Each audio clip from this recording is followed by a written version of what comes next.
여러분 안녕하십니까? CJB 뉴스입니다. PC방이나 당구장 등 다중이용시설이 금연구역으로 지정된 지 꽤 오랜 시간이 흘렀는데요. 몇 년이 지나자 다시 담배 연기로 가득 찬 PC방들이 우후죽순 생겨나고 있습니다. 이태영 기자입니다. 충주 시내 한 PC방입니다. 모니터 앞에는 종이컵이 놓여져 있고 마우스를 잡지 않은 한 손에는 담배가 들려 있습니다. 주변에 있는 아르바이트생들은 주의를 주기는커녕 종이컵 치우기에 바쁩니다. 인근 PC방도 담배 연기로 가득하긴 마찬가지입니다. PC방마다 마련돼 있는 흡연실은 오히려 사람을 찾아보기 힘들 정도입니다. 담배를 필 수 있는 PC방을 일부러 찾아서 가는 경우도 많고 단속 같은 거 나온 거나 본 적은 한 번도 없고. 최근 5년 사이 PC방을 포함해 당구장과 스크린 골프장 등 실내 문화시설에 대해서는 금연 조치가 실시됐습니다. 하지만 충주시의 경우 단속 인원이 8명에 불과해 제대로 된 단속을 기대하긴 힘듭니다.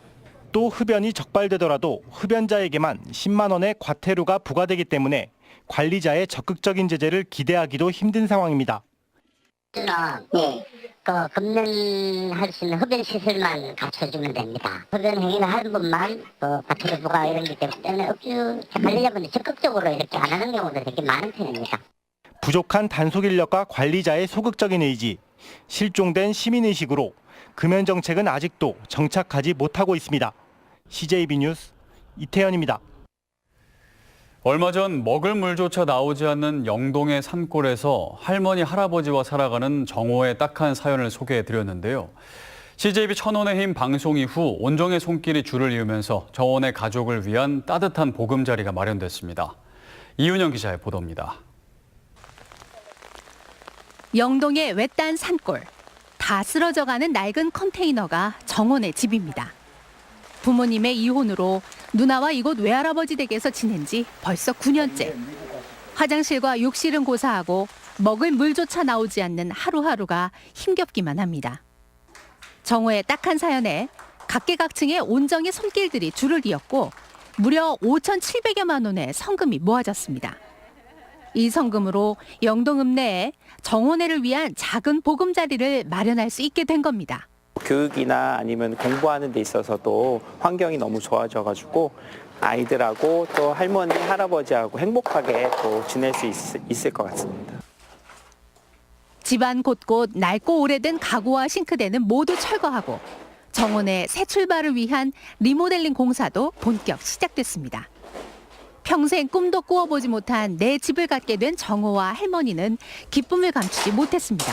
손주 때문에 내 집도 생겨보고 살아보고 쪽방에서 벗어날 줄 알았는데 죽기 전에는. 헤어나올 수 없는 삶의 무게에 짓눌려 한 줌의 희망도 없이 살아가던 정원의 가족은 이제 잊었던 미소와 함께 새 희망을 찾게 됐습니다. CJB 뉴스 이윤영입니다. 지난해 봄 남북 정상회담 이후 한반도 평화 실현을 위한 노력이 이어지고 있는데요. 진천 생겁 한화미술관이 김준건 작가와 함께 국내 처음으로 북한 현대 판화전을 마련했습니다. 구준혜 기자입니다. 건설력군으로 변신한 젊은 여성을 수려한 솜씨로 표현한 북한 판화 작품입니다. 다리를 놓거나 휴식 시간 함께 체조하는 모습 역시 집단을 중시하는 사회주의 판화의 전형입니다. 그러나 이 같은 흐름에 변화가 일어납니다. 버들가지가 드리워진 강물 위에 어른거리는 달빛이 서정적입니다. 한가롭게 낚시를 즐기는 평양 시민들의 모습에선 여유가 느껴집니다. 김정은 집권 이후 달라진 북한 사회의 이면입니다. 이런 것이 생산되고 있다는 것은 결국 북한 사람들 사이에서 감상 작품으로 자기 집에 걸거나 하는 일들이 생겼다고 볼 수 있거든요. 진천 생거 판화미술관이 진천에서 작품 활동을 하는 김준권 작가와 함께 국내 최초로 북한 판화 전시회를 마련했습니다. 평양미술학교 출신을 주축으로 60명의 작가 70여 점의 작품을 전시 중입니다. 선전물에서 풍경화, 일상생활, 민속화까지 북한 현대 판화의 흐름을 한 번에 읽을 수 있습니다. 무엇보다 남한 판화에선 쇠퇴한 전통 목판 기법을 사용했다는 점이 높은 평가를 받고 있습니다. 평화의 길로 가고 있는데 그 길목에서 이제 우리가 서로에 대해 알지 못한 부분이 많아서 판화 작품을 통해서 이제 북한에 대한 모습을 조금 더 엿볼 수 있는 기회를 마련하기 위해서 평화 새로운 미래를 주제로 한 북한 판화전은 5월 말까지 계속되며 오는 30일에는 북한 현대 판화의 이해란 제목으로 김중건 작가의 강연이 펼쳐질 예정입니다. CJB 뉴스 구준혜입니다.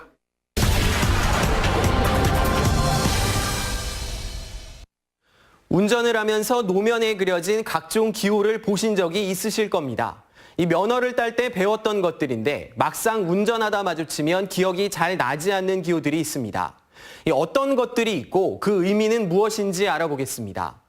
가장 먼저 도로에 정말 많이 그려진 이 다이아몬드 기호인데요. 혹시 어떤 의미인지 알고 계십니까? 이건 전방에 횡단보도가 있으니까 주의하라는 예고 표시입니다. 보통 횡단보도 40-50m 앞에 그려져 있는데 전방 시야가 좋지 않은 야간이나 굳은 날씨에 노면에서 이 다이아몬드 기호를 보신다면 앞에 횡단보도가 있다는 의미니까 반드시 속도를 줄여야 합니다. 다음은 요즘 도로에 자주 보이는 지그재그 차선입니다. 보통 흰색 차선과는 모양이 확연히 다르죠. 지금 구간에선 서행하라는 기호인데요. 보통 전방에 어린이 보호구역이 있거나 사고가 잦은 곳에 그려져 있으니까 기억해 두시길 바랍니다. 그럼 역삼각형 모양의 기호는 어떤 의미일까요? 이 표시는 전방에 합류도로나 교차로가 있으니 본선 차량에게 먼저 양보하고 그 다음에 진입하라는 기호입니다. 모양이 비슷한 정삼각형 기호도 있는데요. 의미는 전혀 다릅니다. 이 기호는 전방에 과속 방지턱이나 고원식 횡단보도 혹은 오르막길이 있으니 주의해서 운행하라는 의미입니다. 마지막으로는 노란색 빗금 표시입니다. 왕복 8차선 이상의 넓은 도로에서 자주 보이는 기호인데요. 많은 운전자들이 이곳에 주정차를 합니다만 이 표시는 안전지대라는 의미로 비상시 보행자나 차량의 피난처로 활용됩니다. 일반 차량이 주정차했다가 적발될 경우에는 중앙선 침범과 똑같은 범칙금이 부과되니 기억하시는 게 좋겠습니다. 노면기호는 운전자에게 필요한 정보를 빠르고 직관적으로 전달하는 유용한 표시입니다. 보행자뿐만 아니라 본인의 안전을 위해서도 노면 기호를 정확히 숙지하고 활용하시길 바라겠습니다. 뉴스인 뉴스였습니다. 다음 소식입니다. 충청북도가 4차 산업혁명 시대에 맞춰 화장품 뷰티 산업에 소프트웨어를 융합한 퍼스트 뷰티 소프트웨어 융합 클러스터 지구 조성 사업을 추진한다고 밝혔습니다. 도내 정보통신 기술과 화장품 뷰티 산업의 중추적 역할을 하는 청주와 진천, 음성을 클러스터 지구로 지정할 계획으로 과학기술정보통신부가 추진하는 소프트웨어 융합 클러스터 공모 사업에 응모할 예정입니다. 사업에 선정되면 5년간 국비 94억 원을 포함해 200억 원을 클러스터 조성 사업에 투입할 예정입니다. 충청북도가 과태료 등 세외 수입 체납금을 징수하기 위해 다음 달부터 신용정보회사를 통해 체납자의 정보를 수집할 예정입니다. 체납자의 연락처나 주소가 명확하지 않은 경우 체납액을 징수하는 데 어려움을 겪었지만 신용정보회사가 보유한 자료를 토대로 체납자의 개인정보를 확보할 방침입니다. 현재까지 세외 수입 체납액은 166건, 10억 원가량입니다.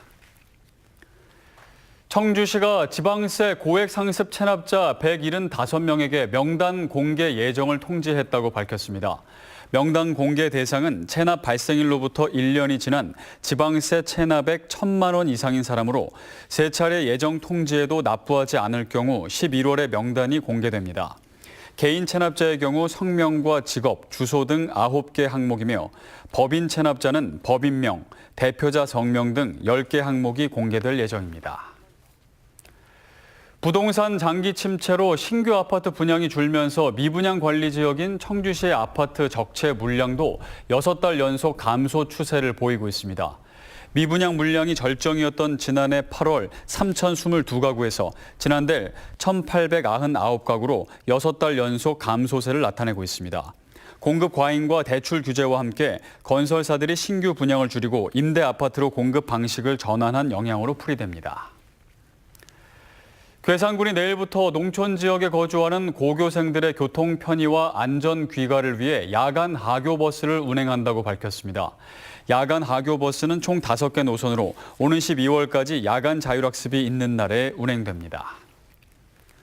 청주지방법원은 남편에게 수면제를 먹이고 목을 졸라 숨지게 한 조현병 환자 56살 김모 씨에게 징역 7년을 선고했습니다. 김 씨는 지난해 10월 자신의 집에서 남편에게 수면제를 먹인 뒤 목을 졸라 살해한 혐의를 받고 있습니다. 오늘 오후 3시 20분쯤 청주시 신성동 중부고속도로 상행선 서청주 나들목 인근에서 30대 남성이 몰던 SUV가 앞선 차량 한 대를 들이받고 뒤따라오던 차량 넉 대가 연쇄 추돌했습니다. 이 사고로 SUV 차량에서 화재가 발생해 한때 정체를 빚기도 했습니다. 경찰과 소방당국은 서행하던 앞차를 미처 발견하지 못하고 사고가 난 것으로 보고 있습니다.